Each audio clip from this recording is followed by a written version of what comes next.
सम्पूर्णमा राधे राधे। म ज्योतिषाचार्य जनार्दन कणेल।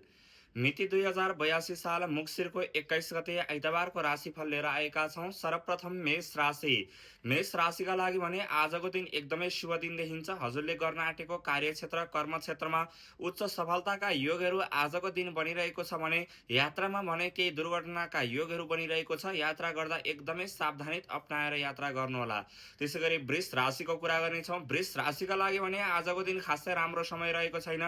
त्यसैगरी मिथुन राशिको कुरा गर्नेछौँ। मिथुन राशिका लागि भने आजको दिन एकदमै शुभ दिन देखिन्छ। त्यसैगरी कर्कट राशिको कुरा गर्नेछौँ। कर्कट राशिका लागि भने आजको दिन एकदमै शुभ दिन देखिन्छ। त्यसैगरी सिंह राशिको कुरा गर्नेछौँ। सिंह राशिका लागि भने आजको दिन खासै राम्रो समय रहेको छैन। त्यसैगरी कन्या राशिको कुरा गर्नेछौँ। कन्या राशिका लागि भने आजको दिन एकदमै शुभ दिन देखिन्छ। त्यसैगरी तुला राशिको कुरा गर्नेछौँ। तुला राशिका लागि भने आजको दिन खासै राम्रो समय रहेको छैन। त्यसैगरी वृश्चिक राशिको कुरा गर्नेछौँ। वृश्चिक राशिका लागि भने आजको दिन एकदमै शुभ दिन देखिन्छ। त्यसैगरी धनु राशिको कुरा गर्नेछौँ। धनु राशिका लागि भने आजको दिन एकदमै शुभ दिन देखिन्छ। त्यसैगरी मकर राशिको कुरा गर्नेछौँ। मकर राशिका लागि भने आजको दिन एकदमै राम्रो दिन देखिन्छ। त्यसैगरी कुम्भ राशिको कुरा गर्नेछौँ।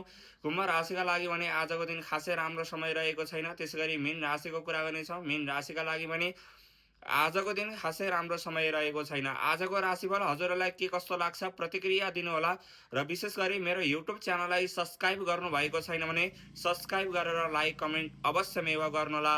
हस्त नमस्कार। नारायण। जय शम्भु। जय श्री मुक्तिनाथ।